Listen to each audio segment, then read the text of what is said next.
شعبان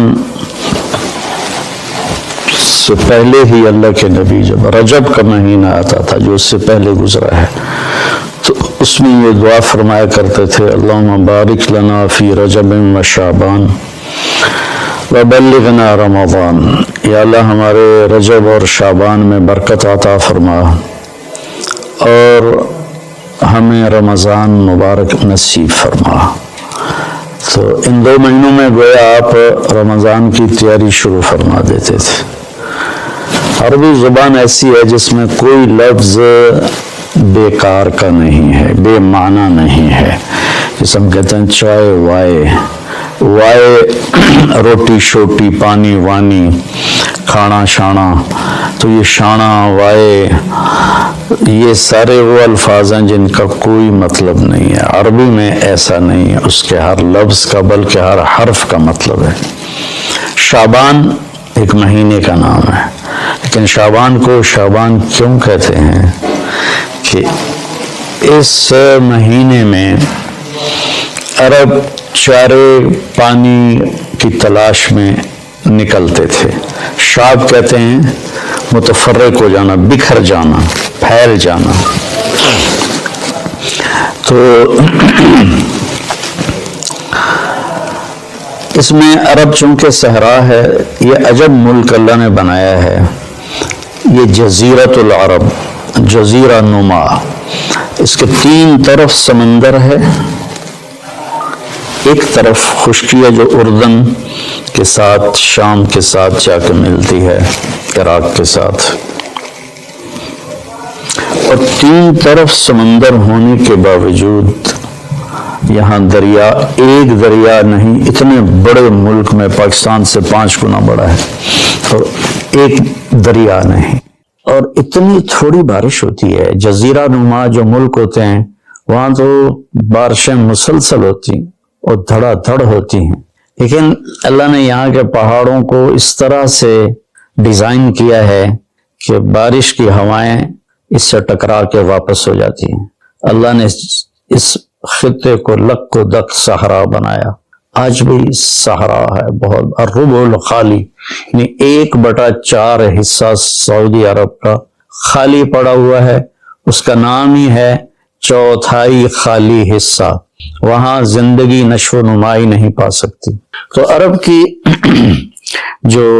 کا جو جغرافیائی ایک تھا سٹرکچر، اس میں وہ کسی ایک جگہ رہ نہیں سکتے تھے، چند ایک شہر تھے جو آباد تھے، باقی وہ ہر وقت وہاں پانی ہے تو پورا قبیلہ وہاں چلا جاتا تھا، پھر پانی ختم ہو گیا، پھر پانی پہ لڑائی جھگڑے، پھر کسی اور جگہ پانی کا سراغ ملا وہاں چلا گیا۔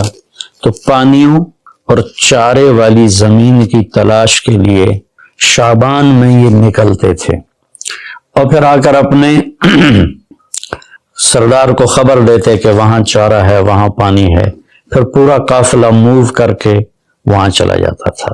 اور یہ موبائل تھے خانہ بدوش، اور ان کی بستیاں، ان کے شہر خیمے ہوتے تھے، اور چونکہ یہ فطرت پر تھے، چونکہ کوئی وہاں ایسی چیز نہیں تھی جو ان کی فطرت کو مسخ کرے، جیسے میں شہری زندگی نے ہماری فطرت کو بالکل ادھورا کر کے رکھ دیا ہے۔ ہم نے آج تک چمکتا چاند نہیں دیکھا، تاروں بھری اندھیری رات نہیں دیکھی، ستاروں کی مسکراہٹ نہیں دیکھی، سورج چاند کی خوبصورت نورانی ہم نے اس کی شعاعیں نہیں دیکھی، کرنیں نہیں دیکھی۔ تو وہ لک و دک میدان تھا۔ افلا ينظرون الى الابل كيف خلقت، اب اس ماحول میں رہ کر آپ اس آیت کو سمجھے۔ اونٹ ان کی سواری تھی تو اللہ فرماتا ہے اے اونٹ تو دیکھو کیسے بنا ہے، کس نے بنایا ہے۔ وَإِلَى السَّمَاءِ كَيْفَ رُفِعَتْ، جب تم صحرا میں سوتے اور اوپر تاروں بھری رات ہوتی ہے یا 14ویں کا چاند ہوتا ہے، یہ کس نے اوپر کھڑا کر دیا۔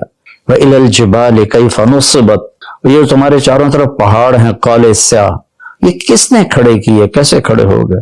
وَإِلَى الْأَرْضِ كَيْفَ سُطِحَتْ، اور یہ زمین بچھونا کیسے بن گئی، اس میں تم سفر کرتے ہو، ہم نے تمہارے لیے زمین کو سکیڑ دیا۔ تو وہ یہ کلچر تھا عرب کی بود و باش اور تہذیب کا کہ یہ موبائل رہتے تھے. جب ایک جگہ بستی آباد ہوتی تھی تو جو فطرت میں ہوتا ہے نا اس میں مزاج عشق بہت طاقتور ہوتا ہے. اس لیے عربی شاعری کو کوئی نہیں پہنچ سکا آج تک. عربی شاعری کا مزاج عشق میں، حس لطیف میں، حالانکہ وہ ان پڑھ تھے لیکن ان کا شاعر کھڑا ہوتا تھا بغیر تیاری کے 100 شعر فی البدی پڑھ دیتا تھا. فی البدی سے مراد ہے پہلے سے کوئی تیار نہیں کیے ہوتے تھے، بس کہتا تھا اور کہتا چلا جاتا تھا. تو عشق و محبت بھی عرب کا عشق زنا سے پاک تھا. میں نے عرب جاہلیت کی تاریخ پڑھی ہے، میں پڑھ کے حیران ہو جاتا ہوں کہ کیا عجیب لوگ تھے. اور اللہ نے وہاں کسی فاتح قوم کو جانے کا موقع ہی نہیں دیا کہ سب کہتے تھے ریت میں کیا پڑا جو ہم لیں، تو وہ محفوظ رہے. ان کی عربیت، ان کی فطرت محفوظ رہی. نہ ایرانی آ سکے، نہ اس میں رومن آ سکے، یہی اس وقت کی بڑی دو طاقتیں تھیں. نہ قبطی آ سکے جو مصر کی طاقت تھی. تو اپنی فطرت میں تھے. تو ان میں عشق و محبت کے جو اشعار ہیں نا وہ ایسے ٹکڑے ٹکڑے کر کے رکھ دیتے ہیں. ترجمہ نہیں عربی، اگر عربی کی فہم ہو تو آدمی روئے بغیر رہ نہیں سکتا ہے. تو جب وہ ایک جگہ کو چھوڑتے تھے اور دوسری جگہ شفٹ ہو جاتے تھے، پھر جب وہاں سے اسی قبیلے کے کسی شاعر کا گزر ہوتا تو وہ ایک دم وہاں گم ہو جاتا. پرانی بستی، پرانا منظر، خیمے اور محبوب کا آنا جانا، تو ایک دم ان کی زبان پھڑک اٹھتی تھی. عرب کا سب سے مشہور قصیدہ امرؤ القیس کا ہے، وہ شروع یہاں سے ہوتا ہے کہ وہ ذکر کرتا ہے ان ایام کو جن ایام میں وہ یہاں رہتے تھے اور وہ جس سے پیار کرتا تھا وہ وہاں ہوتی تھی. یہ تو ایک کردار ہے کہ پورے عرب میں یہ ثقافت تھی. تو وہ شاعر اپنا قصیدہ لکھتا ہے تو اس سے پہلے اس تصور کو لاتا ہے. یہ شعبان سے جڑی باتیں آپ کو بتا رہا ہوں. گزر ہوتا ہے بس اب تو وہ جگہ اجاڑ ہے لیکن وہاں وہ گارے کے نشان ہیں اور کچے اینٹوں کے نشان ہیں، خیموں کے کھونٹوں کے نشان ہیں. تو ایک دم پیچھے اس کے جھروکے کھلتے ہیں ماضی کے اور وہ ایک دم آواز لگاتا ہے اپنے ساتھیوں کو، کفا کفا، ارے ٹھہر جاؤ. تو وہ اس کے ساتھی کہتے ہیں کیا ہو؟ نبکی من ذکر حبیب و منزل بسقط اللواء بین الدخول فحوملی. ٹھہر جاؤ، تھوڑا سا رو لینے دو محبوب کی یاد میں. کفا، ٹھہرو. نبکی من ذکر حبیب و منزل، تھوڑا دیر ٹھہرو، محبوب اور محبوب کے جگہ کو دیکھ کے مجھے آنسو بہانے دو. جو سقط اللواء، جو دخول اور حمل کے درمیان جگہ ہے، وہاں پر میرے محبوب کی بستی تھی اور ہم یہاں رہتے تھے. پھر وہ آگے قصیدہ چلتا، میں ویسے اشعار سنا دیتا ہوں، ترجمہ نہیں. کفا، ٹھہرو. کیا ہوا؟ کنب کے رونا ہے. من ذکر حبیب و منزل، عشق پر، معشوق پر، جگہ پر اور پھر یہاں چھوڑ جانے پر. بسقط اللواء بین الدخول فحوملی فصولع فی المقرات لم یعف رسمها لما نسجتها من جنوب وشمالی ترى بعر الارعام في عرصاتها وقيعانها كأنه حب فلفل كأني غداة البين يوم تحمل لدى سمرات الحي ناقف حنظلي. میں اس کا ترجمہ کرتا ہوں. وہ کہتا جب وہ قافلہ وہاں سے چل رہا تھا اور سارے جا رہے تھے اور شفٹ ہو رہے تھے اور میرے جانے کی کوئی ابھی سبیل نہیں تھی، تو میں ان کو جاتے دیکھ کر میرا حال وہ تھا جو حنظل، اس کی مثال میں دوں گا. ہماری عورتیں پیاز کاٹتی ہیں نا تو اس سے ایک گیس نکلتی ہے جس سے آنسو نکلتے ہیں بے تحاشا، جیسے کوئی بہت ہی رو رہا ہو. تو حنظل ایک کڑوا پھل ہے جس کو کڑتما کہتے ہیں. یہ اس کو جب توڑتے ہیں تو اس میں سے بھی ایک گیس سے نکلتی ہے تو وہ نکلتا ہے، آنسو نکلتے ہیں. تو اتنی خوبصورت تشبیہ لایا ہے. اس نے یہ نہیں کہا کہ جب وہ جا رہے تھے اور میری محبوب بھی جا رہی تھی تو میں رونے لگا، نہیں. کأنی غداة البین یوم تحمل، جس صبح جدائی ہوئی اور انہوں نے رخت سفر باندھا اور چلے. لدا سمرات الحی ناقف حنظلی، مجھے یوں لگا جیسے میں کیکر کے ساتھ بکھری ہوئی حنزل کوڑتمے کی بیلوں سے کوڑتمے توڑ رہا ہوں. تو جو عرب کی تہذیب کو جانتا ہے تو وہ تو اس کا مزہ لے گا کہ کوڑتمے توڑتے ہوئے کتنا آنسو نکلتے ہیں. پھر وہ اس کو تھوڑا پھیلاتا ہے کہ میرے رونے پر رحم کھا کر وقوفم بہا صحبی علی مطیہم، میرے دوستوں نے اپنی سواریوں کو لا کے کھڑا کیا. یقولون اللہ تہلک اسم وتجملی، ارے بھائی نہ رو، صبر کر. اور ان پاگلوں کو کون بتائے وَإِنَّ الشِّفَاءِ عَبْرَةٌ مُحْرَقَةٌ فَهَلْ عِنْدَ رَسْمٍ دَارِسٍ مِّن مُعَوَّلِ. میں انہیں یہ بتانا چاہتا ہوں کہ مجھے رونے دو، کوئی رونے والا بھی لاؤ جو میرے ساتھ روئے یا مجھے رولائے کہ میری شفا رونے میں ہے. فَفَاضَتْ دُمُوعُ الْعَيْنِ مِنِّي صَبَابَةً عَلَى النَّحْرِ حَتَّى بَلَّ الدَّمْعُ مَحْمَلِي. بس پھر میرے آنسو ساون بھادوں کی جھڑی بن گئے اور میں اتنا رویا کہ میرے اونٹ کا پالان بھی سارا تر ہو گیا. شعبان کے مناسبت سے میں نے تھوڑی آپ کو عرب کی تاریخ بتائی ہے، عرب کی تہذیب بتائی ہے، لیکن اس میں جو کہنا تھا وہ یہ تھا کہ شعبان رمضان کی تیاری ہے، شعبان رمضان کی تیاری ہے. تو اس میں میرے بھائیو ہم اگر کوئی کبیرہ گناہ میں ہیں تو توبہ کریں، چھوڑنے کی کوشش کریں یہاں تک کہ رمضان تک بالکل چھوٹ جائے. کسی سے لڑے ہوئے ہیں تو منانے صلح کی کوشش کریں یہاں تک کہ رمضان تک صلح ہو جائے. کسی کا حق مارا ہوا ہے تو اس سے جا کے دینے کی طاقت ہے تو فوراً دے دیں، ورنہ معافی مانگ کے کہیں بھی میں آہستہ آہستہ ادا کر دوں گا. یہ رمضان سے پہلے رمضان کی تیاری، رمضان میں انٹر ہونا ہے کبیرہ گناہوں کو چھوڑ کر، لوگوں کے حق تلفی کو چھوڑ کر، گالی گلوچ کو چھوڑ کر، ظلم و ستم کو چھوڑ کر، اور رشوت، چور بازاری، کھوٹ، اس کو چھوڑ کر. بھائی اللہ کی قسم اٹھا کے کہتا ہوں حرام میں کچھ نہیں رکھا، گناہوں میں کچھ نہیں رکھا، اور اللہ کی قسم اٹھا کر کہتا ہوں ساری بھلائیاں، ساری خوبیاں میرے اللہ اور اس کے رسول کی اطاعت میں ہیں. اللہ کے واسطے ہم باقی گناہوں سے بھی توبہ کریں اور فرقہ واریت سے بھی توبہ کریں. یہ میرا کرتا ہے نا، یہ ہے اسلام، اور اس کے اندر یہ بنیان ہے، یہ میرے عقائد ہیں اور میرے ذاتی اعمال ہیں. اسلام تو سب کا ایک ہی ہے، ان الدین عند اللہ الاسلام شرع لکم من الدین. تو دین تو سب کا ایک ہی ہے. آگے چھوٹی چھوٹی باتوں پہ فرقے بن گئے ہیں، جنازے کے بعد دعا پڑھنی یا نہیں پڑھنی اس پر ہی فرقہ بنا پڑا ہے. تو اتنی چھوٹی باتوں میں ہم الجھ گئے ہیں. ساری دنیا کتنے خطرے سے گزر رہی ہے، اور کورونا ایک وبا اور وبال ہے، ایک عذاب ہے.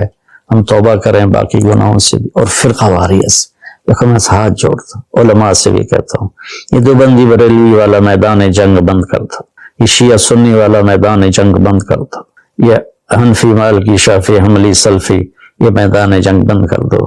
انشاءاللہ جو بھی قرآن اور حدیث کو سامنے رکھ کر عمل کر رہا ہے اللہ کا فضل اس پر چھائے گا اور وہ ایک دن ضرور جنت میں جائے گا. اگر اس کا غلط مطلب بھی سمجھا ہے تو اللہ جو چاہے گا فیصلہ کرے گا. ہم اللہ کے واسطے امت بنیں، اپنے ملک کی حفاظت کریں یا اپنے ملک کی حفاظت کریں. اگر ہم کوئی منفی مثبت کام نہیں کر سکتے تو منفی بھی نہ کریں. تو بھائیو ہم اپنے رب کو رمضان خوبصورت کر کے دکھائیں، شعبان اس کی تیاری ہے. السلام علیکم. بسم اللہ الرحمن الرحیم، والصلاة والسلام علی رسولہ الکریم وعلی آلہ وصحبہ اجمعین، اما بعد. انسان کے اندر اللہ نے خواہشات بے شمار رکھی ہیں اور ان کو پورا کرنے کے لیے اسباب تھوڑے ہیں، اور زندگی اس سے بھی تھوڑی.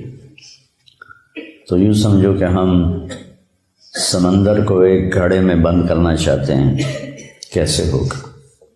خواہشات کا ایک سلسلہ ہے جو کہیں ختم ہی نہیں ہوتا، اور زندگی اتنی مختصر ہے کہ آ کے بیٹھے بھی نہ تھے کہ نکالے بھی گئے. عمر دراز مانگ کر لائے تھے 4 دن، 2 آرزو میں کٹ گئے 2 انتظار میں. تو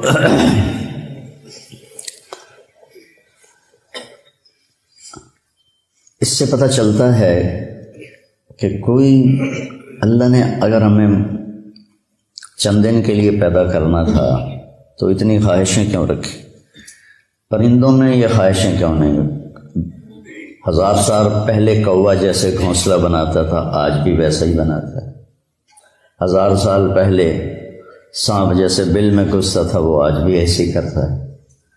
شیر اپنی کچھار میں نے دیکھی کینیا کے جنگل میں اپنی آکانا 2000 سال پہلے بھی ویسے ہی بناتا تھا آج بھی ویسا ہی ہے. انسان غاروں سے چلا اور ہزاروں فٹ اوپر کی بلندیوں پر اس نے عمارتیں بنائی. گدھوں سے چلا اور 380 جہاز بنا لیے جو 580 مسافروں کو لے کر میں نے کئی دفعہ سفر کیا چلتا ہے.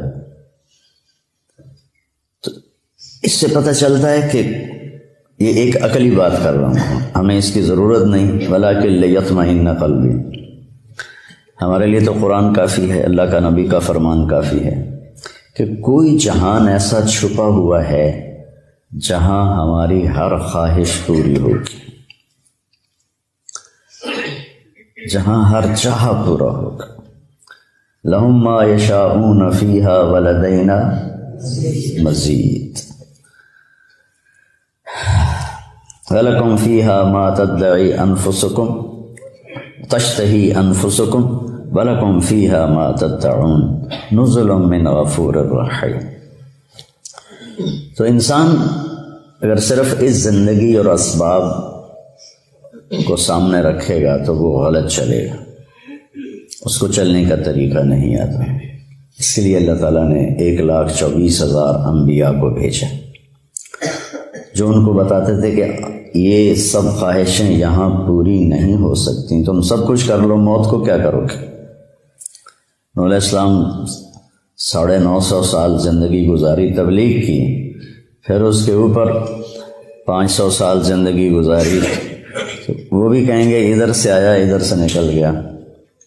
تو وحی کے لیے پھر اللہ آسمان سے علم اتارتا ہے، کسی بندے کو منتخب کرتا ہے، وہ ان کو وہ باتیں بتاتا ہے جو ان کو نظر نہیں آتی، وہ انکار کرتے ہیں.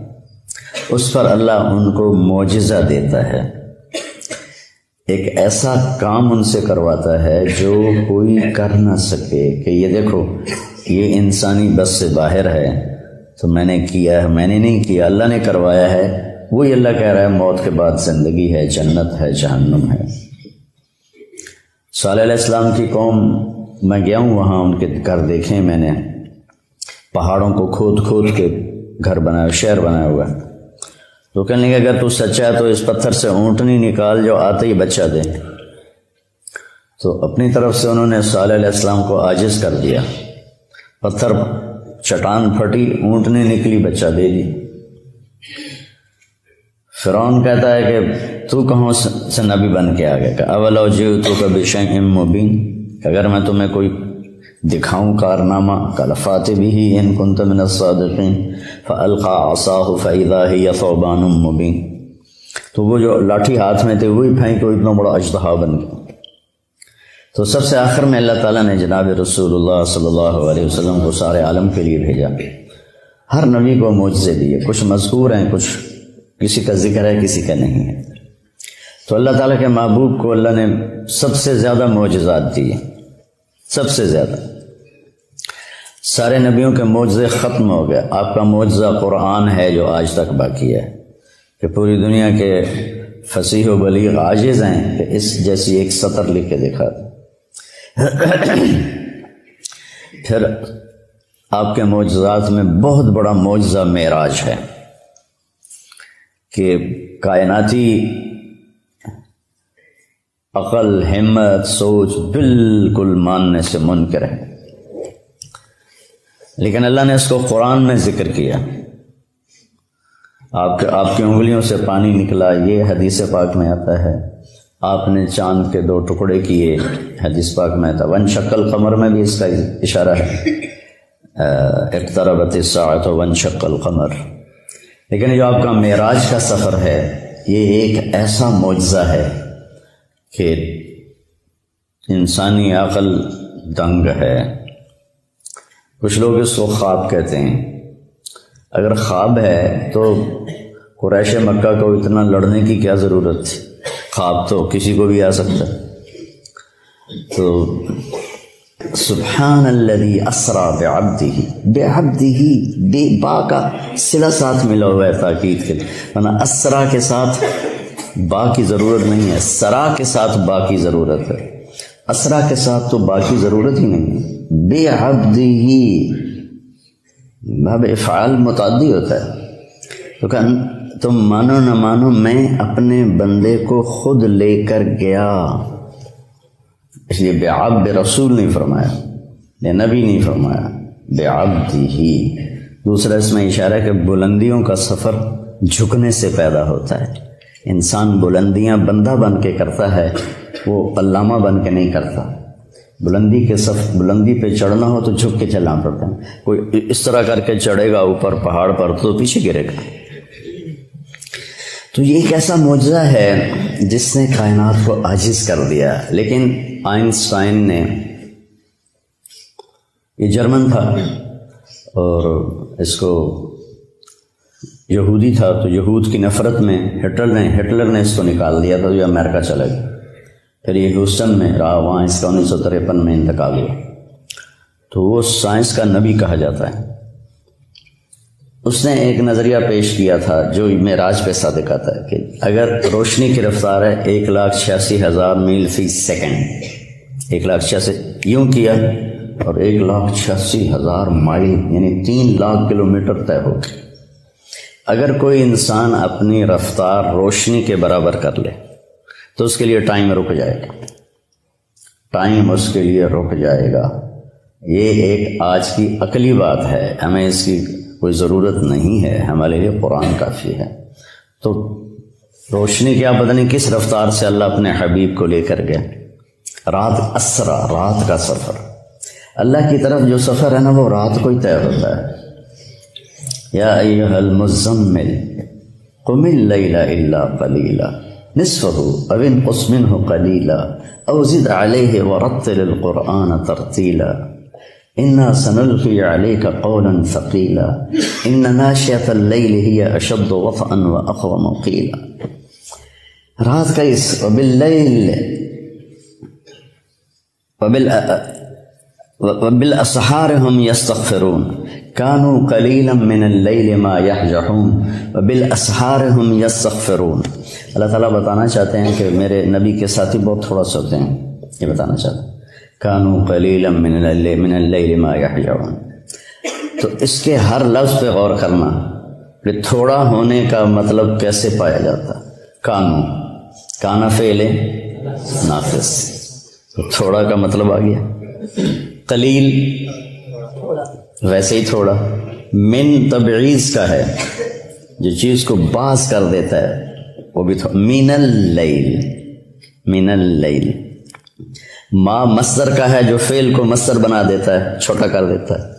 حجا مختصر نیند کو کہتے ہیں، گہری نیند کو نہیں کہتے. وہ صبح آپ کو اٹھا رہے ہیں، وہ فجر ہو گئی، اٹھو اٹھو اٹھو.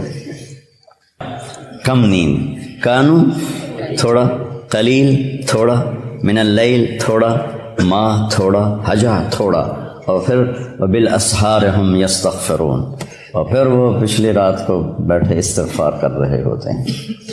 تو رات کے جاگنے کی بیٹا عادت ڈالو.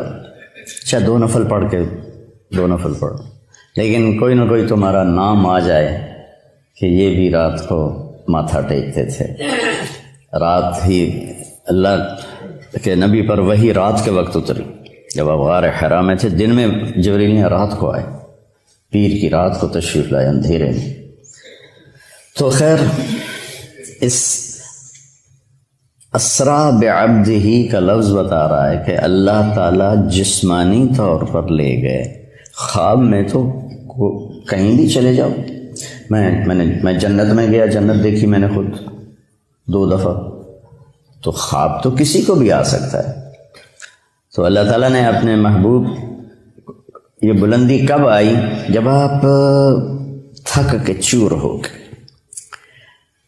10 دن کے اندر 2 آسرے اللہ نے اٹھا لیے. حضرت ابو طالب باہر تھے، حضرت خدیجہ اندر تھیں. 10 دن کے وقفے سے دونوں فوت ہو گئے، تو اب ٹوٹ گئے اور بکھر گئے۔ ابو لہب نے پہلے کہا کہ میں اب تیرا کفالت کروں گا، تو ابو جہل نے کہا تو کرے گا کفالت؟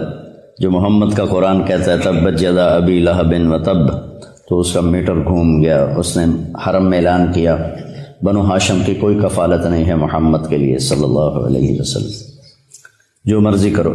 اس کے بعد وہ اوجھڑیاں ڈالی گئیں اور گردن میں کپڑا لپیٹ کے اس کو مروڑا گیا، گھسیٹے گئے، تھپڑ پڑے۔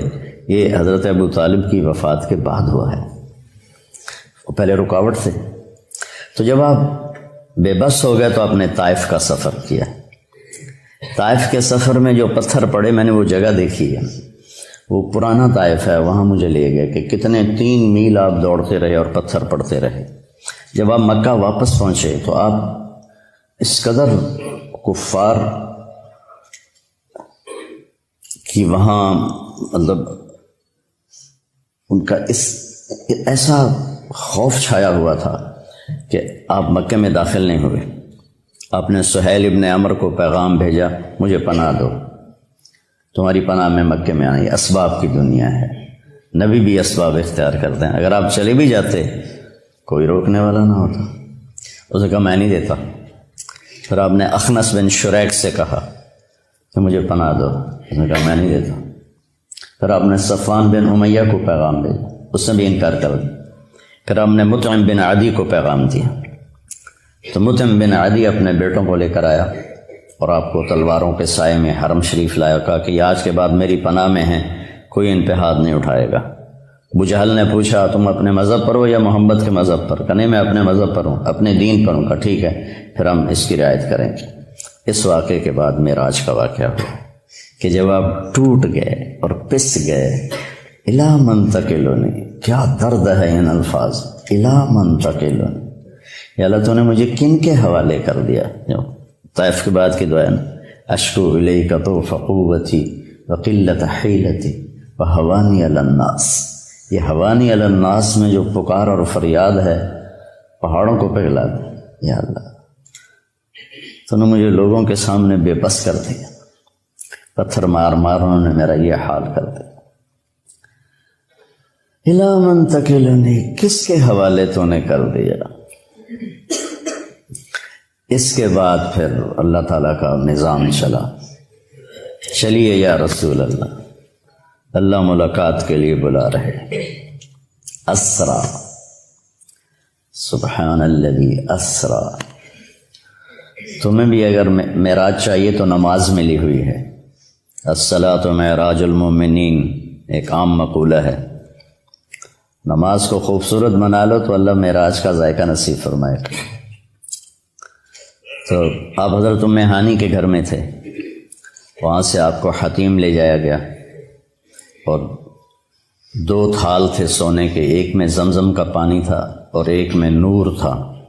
تو جبریل نے ایسے کر کے ہاتھ پھیرا اور آپ کا سینہ چاک ہو گیا اور آپ کا دل نکال کے باہر لے لیا۔ اور آپ دیکھ، میرا بھائی دل کا ڈاکٹر ہے نا، تو اتنا حساس آپریشن ہوتا ہے اس کا، وہ دل نکالتے نہیں، دل وہیں ہوتا ہے، اور اس کو پوری ایک مشین کے ساتھ مصنوعی سانس دیا جاتا ہے۔ وہ مشین بند ہو جائے آدمی مر جاتا ہے، لیکن جبریل نے دل کھینچ کے باہر نکال لیا، پھر اس کو 2 ٹکڑے کر دیا، پھر اس کو زمزم کے پانی سے دھویا،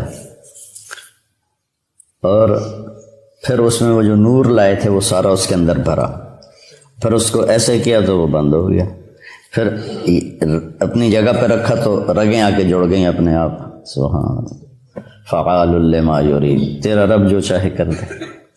اور پھر ایسے ہاتھ پھیرا، یہاں سے لے کر یہاں ناف سے نیچے تک چیرا تھا دل کو، پیٹ کو بھی دھویا، پیٹ کو بھی دھویا اور دل کو بھی دھویا، اور یہاں سے لے کر یہاں تک پیٹ کو چاک کیا، پیٹ کو کاٹا، اور کوئی نشان نہیں تھا۔ جب جبریل نے ہاتھ پھیرا تو ویسے کو ویسے تھا۔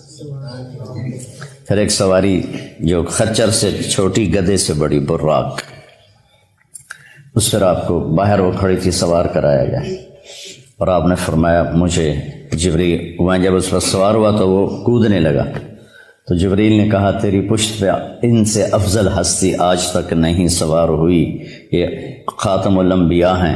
تو ایک دم وہ پسینہ پسینہ ہو گیا۔ پھر وہاں سے آپ کو لے کر مدینہ آئے کہ اتریے 2 نفل پڑھیے، یہ آپ کی ہجرت کی جگہ ہے۔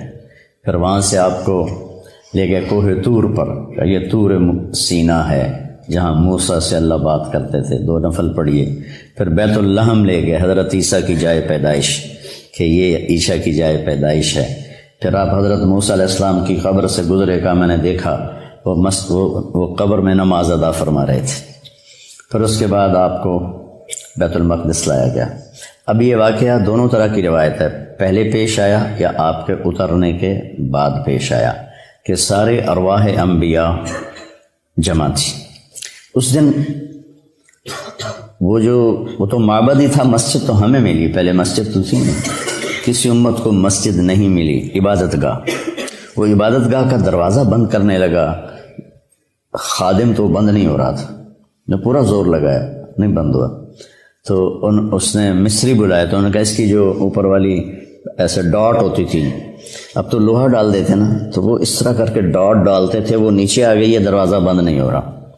تو جو معبد کا پادری تھا اس نے کہا ڈاٹ نیچے نہیں آئی، آج آخری نبی کے آنے کا دن ہے، یہ ان کے استقبال میں دروازہ کھلا رہے گا۔ حالانکہ آپ کو دروازے کی ضرورت نہیں تھی، لیکن یہ اللہ تعالیٰ نے آپ کو یہ اکرام دیا۔ جہاں انبیاء سواری باندھتے تھے وہاں اپنے براق کو باندھا، اندر تشریف لے گئے، سارے انبیاء کی ارواح جمع تھیں۔ تو آپ جبریل نے آپ کو آگے کھڑا کر کے نماز پڑھوائی اور اس بات پر مہر لگائی کہ آپ نبی الانبیاء ہیں۔ اب نبیوں کے بھی نبی ہیں، پچھلوں کے بھی نبی ہیں اور اگلوں کے بھی آپ نبی ہیں، اور آپ آخری ہیں، آپ کے بعد کوئی نہیں ہے۔ پھر اس کے بعد جب آپ کا آسمان کا سفر شروع ہوا تو براق پہ نہیں ہوا، نہ جبریل نے آپ کو اٹھایا، نہ کندھوں پہ بٹھایا، نہ پروں پہ بٹھایا، اللہ اپنی قدرت سے آپ کو لے کر گیا پہلے آسمان پر۔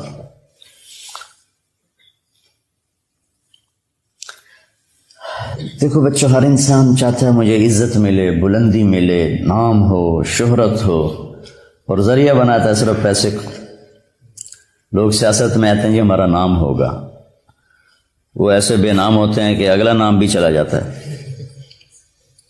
اللہ اس واقعہ سے بتا رہا ہے اگر بلندی چاہتے ہو، عزت چاہتے ہو، شہرت چاہتے ہو، نیک نامی، شہرت سے مراد برے معنی میں نہ جائے، نیک نامی تو ہر ایک کی طلب ہے، چاہتے ہو، اور دنیا میں بھی اپنی مقام اور وقار کو پیدا کرنا چاہتے ہو، تو اپنا آپ کو اللہ کے سپرد کر دو اور اللہ کے نبی کے سپرد کر دو، تمہیں بلندیاں ملتی چلی جائیں گی۔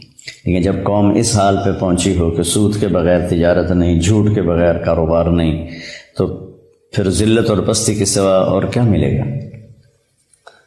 پہلے آسمان پر گئے تو دستک دی، کسی کے پاس جانے کا، کسی بڑے کے پاس جانے کا ادب بھی بتایا گیا ہے۔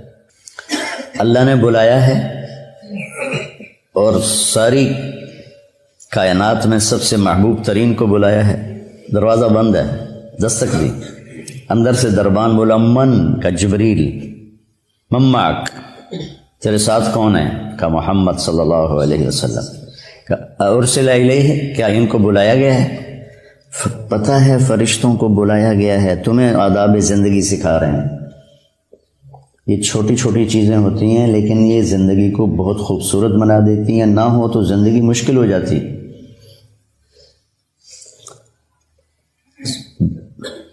اس لیے میں نے وہ کتاب شروع کروائی ہے کیف عاملہم، کہ آپ کو پتہ چلے زندگی کیسے گزارنا۔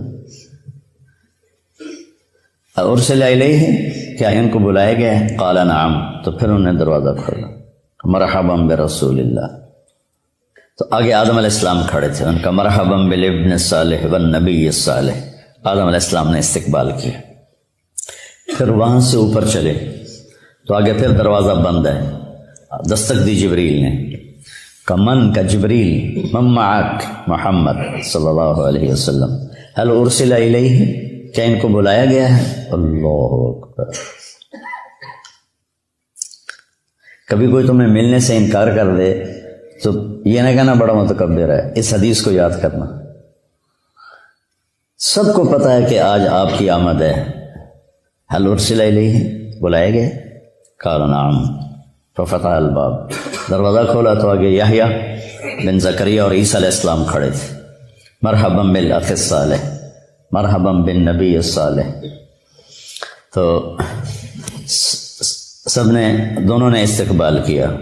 پھر اس کے بعد آپ تیسرے آسمان پر گئے. تیسرے آسمان کا دروازہ پھر بنا، پھر وہی بات دہرائی گئی. دروازہ کھلا، حل من جبریل من معک محمد حل ارسل علیہ نعم ففتح الباب. آگے گئے تو آگے یوسف علیہ السلام سے ملاقات ہوئی. ان کا مرحبا بالاخ الصالح مرحبا بالنبی الصالح. آپ نے کہا میں نے یوسف کو دیکھا، اعطی شطر الحسن، ساری کائنات کا حسن اکٹھا کیا جائے تو 1/2 پورے کا پورا یوسف کے پاس تھا. پتہ نہیں اللہ نے کیا شکل بنائی ہوگی. سبحان اللہ.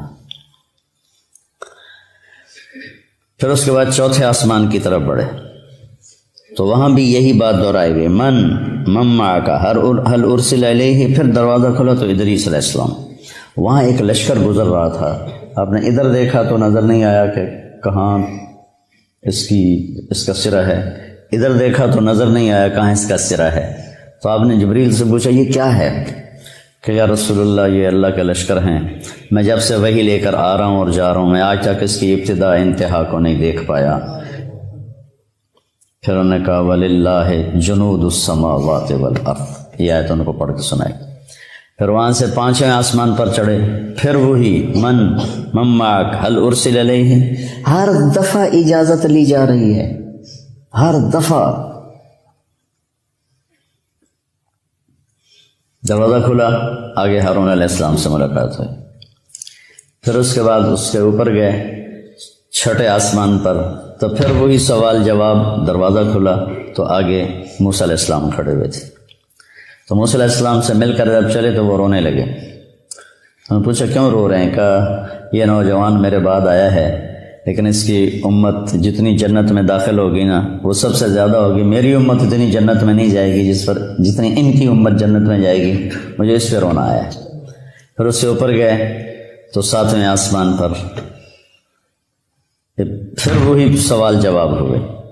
اور اس کے بعد دروازہ کھلا تو ابراہیم علیہ السلام یا آدم علیہ السلام نے کہا میرے بیٹے آ گئے، یا پھر ابراہیم علیہ السلام سفید داڑھی لمبی.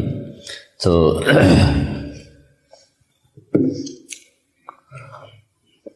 آپ نے پوچھا یہ کون ہے؟ کہا یہ آپ کے دادا ہیں ابراہیم، سلام کیجیے. جبریل نے کہا سلام کیجیے. تو آپ نے ان کو سلام کیا، آپ نے ان کو گلے لگایا، ماتھا چوما. کسی نبی نے یہ کام نہیں کیا. ابراہیم علیہ السلام نے ماتھا چوما، گلے لگایا. کسی نبی نے ہمیں سلام نہیں بھیجا. ابراہیم علیہ السلام سے جب آگے چلے تو کہا یا رسول اللہ اپنی امت کو میرا سلام کہہ دیں. ہم کتنے خوش قسمت لوگ ہیں.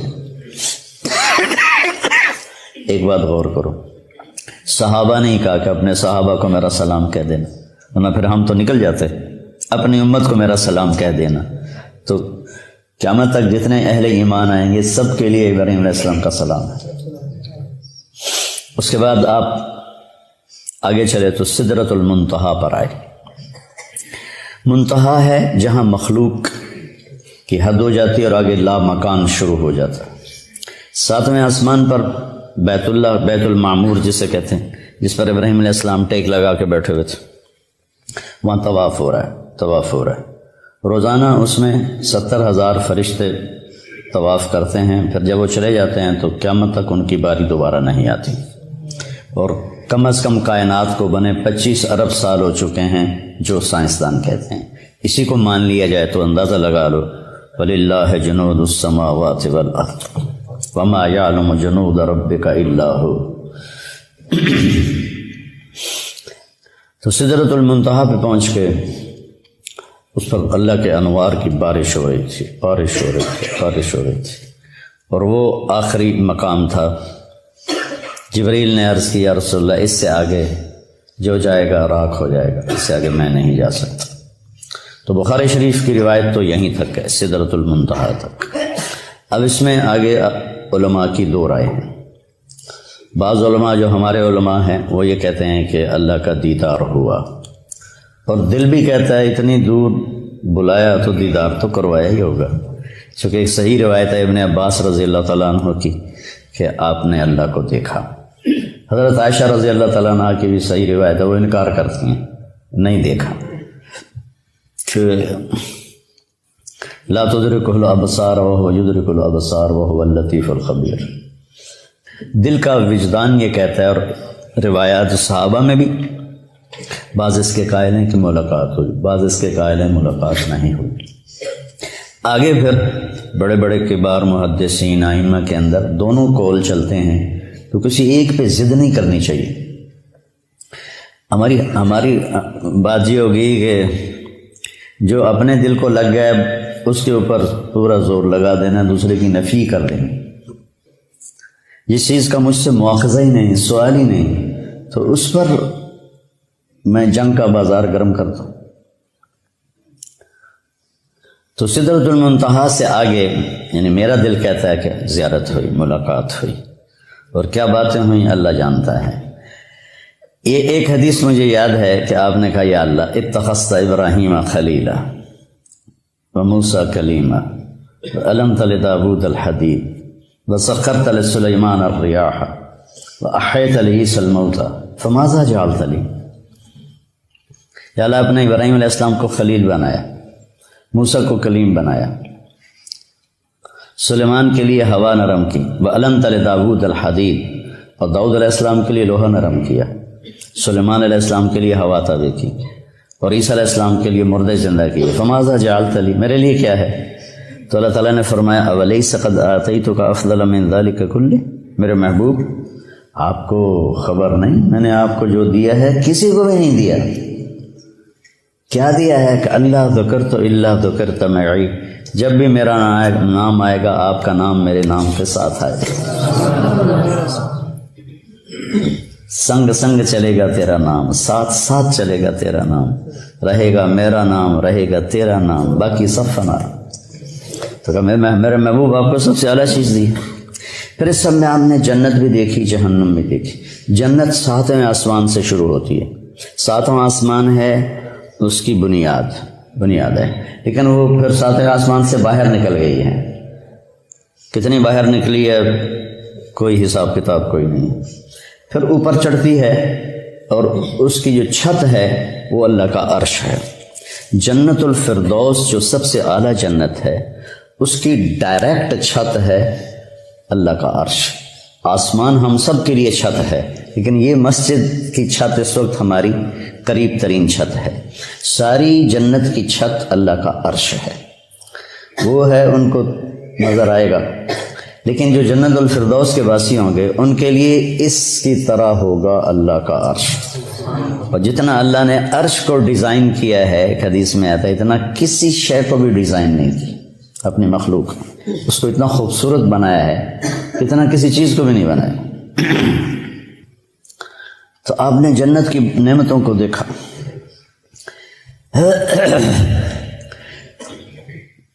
اب لوگ ترجمہ کرتے ہو تجری من تحتہم الانہار، ان کے نیچے نہریں بہتی ہیں۔ نہر سے تصور چھوٹا آتا ہے، عربی میں نہر دریا کو کہتے ہیں۔ ایک محاورہ بن گیا کہ ہم کہتے ہیں نہریں بہتی ہیں۔ نہر عربی میں دریا ہے، بحر سمندر ہے۔ تو آپ نے دودھ کی نہر دریا دیکھا، شہد کا دیکھا، شراب کا دیکھا، پانی کا دیکھا۔ وہ ایک فردوس میں ایک بڑا حوض ہے جس سے وہ چاروں نہریں نکل رہی ہیں۔ اگر اس دنیا کو اٹھا کے کسی ایک نہر میں پھینک دیا جائے تو ایسا لگے گا جیسے چھوٹا سا کنکر کسی دریا میں ڈال دیا ہو، یہ دنیا اس میں ایسے غائب ہو جائے گی۔ اور پھر اللہ تعالیٰ نے اس کو بھر دیا ہے۔ پھر ایک چشمہ تسنیم آپ نے فرمایا، مزاجہ من تسنیم عین یشرب بها المقربون۔ تسنیم سنام سے ہے، سنام اونٹ کی کوہان کو کہتے ہیں کہ وہ ایسے ایسے چلتا ہے، چشمے یوں چلتے ہیں، وہ یوں چلتا ہے، ایسے کوہان بناتا ہے، اور وہ زمین پہ نہیں بہہ رہا، ہوا میں بہ رہا ہے، ہوا میں۔ ان اللہ علی کل شیء قدیر فعال لما یرید یفعل ما یشاء لا یسأل عما یفعل وهم یسألون. اس کی طاقت کو چیلنج ہو سکتا ہے. تو ایسے فضا میں ہے، وہ جنت کی فضا میں بہتا ہے. وہ جنت کا سب سے اعلیٰ چشمہ ہے. تو آپ نے یہ سارے جنت کے مناظر دیکھے، جنت کی نعمتوں کو دیکھا، پھر جنت کے فرشتے کو دیکھا، بڑا خوبصورت، بڑا مستبشر، رونق والا چہرہ. کا یہ کون ہے؟ کہا یہ جنت کا فرشتہ ہے رضوان، جو جی ایم ہے، جنرل مینیجر آف جنت، وہ رضوان ہے. اور پھر آپ نے جہنم کے فرشتے کو دیکھا، مالک کر کے بیٹھا. آپ نے کہا یہ کون ہے؟ کہا یہ جہنم کا جی ایم ہے، مالک. پھر آپ نے بہت بڑا فرشتہ دیکھا. آپ نے کہا یہ کون ہے؟ کہا یہ اسرافیل ہے، جو لوگوں کی روحوں کو کھینچتا ہے. ملک الموت کو بھی دیکھا، سارے فرشتوں کو دیکھا. پھر جہنم کو دیکھا، جہنم کے عذاب دیکھے، وہ بڑے خوفناک. کچھ لوگوں کو دیکھا جن کے جسم انسانی ہے، چہرہ سور کا ہے، چہرہ سور کا ہے، اور ان کے منہ سے جو کھاتے ہیں آگ بن کے نکلتا ہے. ہم نے کہا یہ کون ہے؟ کہ جو یتیموں کا مال ہڑپ کر جاتا ہے، جو یتیم ہو گیا، کوئی وارث نہیں، اس کی جائیداد پہ قبضہ کر لیا. ایسے بہت سارے عذاب کی شکلیں دیکھیں، وہ میں نہیں دہراتا ہوں. پھر اس کے بعد آپ واپس تشریف لائے اور اپنے گھر پہنچے تو بستر گرم،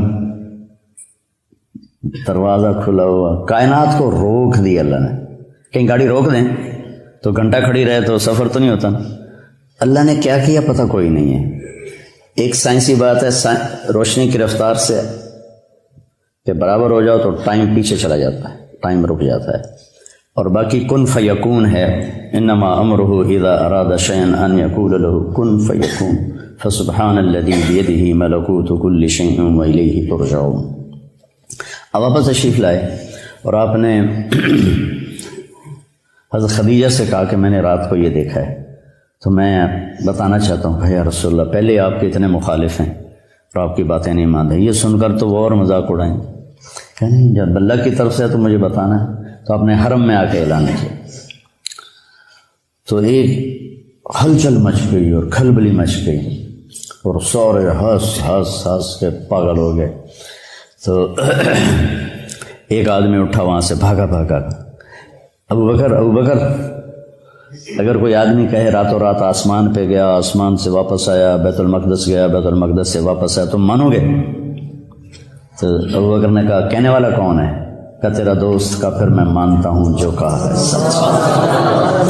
اس پر آپ نے فرمایا لکل امت صدیق و صدیق امتی ابو بکر. ہر امت کا ایک صدیق ہے اور میری امت کا صدیق ابو بکر ہے. غار ثور میں جب آپ داخل ہوئے، پہنچے تو ابو بکر نے آپ کو باہر بٹھا دیا. تو اندر گئے، سارے سوراخ بند کیے، کپڑا پھاڑ کے ٹٹول کے، اندھیرا تھا. 27 کی رات تھی، 27 سفر کی رات تھی، اندھیرا، شب جمعہ تھی. تو کچھ جب سوراخ باقی رہ گیا تو پھر کرتا اتارا، پہلے پگڑی اتاری پھاڑی، پھر کرتا اتار کے پھاڑا، سارے بند کر کے دیکھ کے ایک سوراخ تھا جس میں سانپ تھا. مرحبا بک یا رسول اللہ. اب جب آپ اندر آئے تو اندھیرے میں آپ کو پتہ نہیں چلا کہ ابو بکر کا نہ کرتا ہے اور نہ پگڑی ہے. جب تھوڑی سی صبح صادق کی آنکھ کھلی تو آپ نے دیکھا کہ نہ کرتا نہ پگڑی. کا ابو بکر تیرا کرتا تیری پگڑی؟ کہ یا رسول اللہ یہ سارے سوراخ تھے، مجھے ڈر لگا کوئی چیز آپ کو نقصان نہ پہنچے. نقصان پہنچانے والا تو وہاں تھا جہاں انہوں نے ایڑی رکھی ہوئی تھی، تو اس لیے میں نے یہ کیا. تو اللہ کے نبی کی آنکھوں میں آنسو آ گئے. کہ یا اللہ میں ابو بکر سے راضی ہوں، تو بھی اس سے راضی ہو جا اور اسے جنت میں میرا ساتھی بنا دے. تو اس وقت جبریل آیا، یا رسول اللہ، اللہ تعالیٰ فرما رہے ہیں کہ ہم ابو بکر سے راضی ہو گئے اور جنت میں آپ کا ساتھی بنا دیا. یہ اعزاز صرف ابو بکر کو حاصل ہے. معراج کے سفر میں جو پیغام ہے بیٹا وہ یہ ہے کہ دنیا اور آخرت کی عزتیں اگر سمیٹنی ہیں تو کی محمد سے وفاتوں نے تو ہم تیرے ہیں. یہ جہاں چیز ہے کہ لوح و قلم تیرے ہیں. محمدی بنو، محمدی اخلاق اپناؤ، محمدی طرز اپناؤ. اپنی 24 گھنٹے کی زندگی کو مزین کرو نبی والے اعمال کے ساتھ، اخلاق کے ساتھ، نبی والی محنت کے ساتھ. تو پھر اللہ کی غیبی تائید آپ کے ساتھ ہو جائے گی. صحابہ کو جو اللہ تعالیٰ نے عزت بخشی اور فتوحات بخشی، اس کے پیچھے اللہ کی تائید تھی۔ تھوڑے تھوڑے لشکروں کے ساتھ انہوں نے بڑے بڑے قلعے اکھاڑ دیے اور بڑے بڑے انہوں نے برج گرا دیے، تو کوئی ان کی عسکری طاقت نہیں تھی، اللہ کی غیبی طاقت ان کے ساتھ تھی۔ تو رجب میں معراج ہوا تھا، اس میں کئی قول ہیں لیکن زیادہ امت کے نزدیک 27 رجب ہے، تو میرے جی میں ہے کہ آپ بچوں کو تھوڑا سا میں اس کے بارے میں بتا دوں اور اس کا فلسفہ بھی بتا دوں کہ یہ ایک پیغام ہے جو دنیا اور آخرت کی بلندیاں چاہتا ہے، وہ اپنے نبی کے طریقے پر آج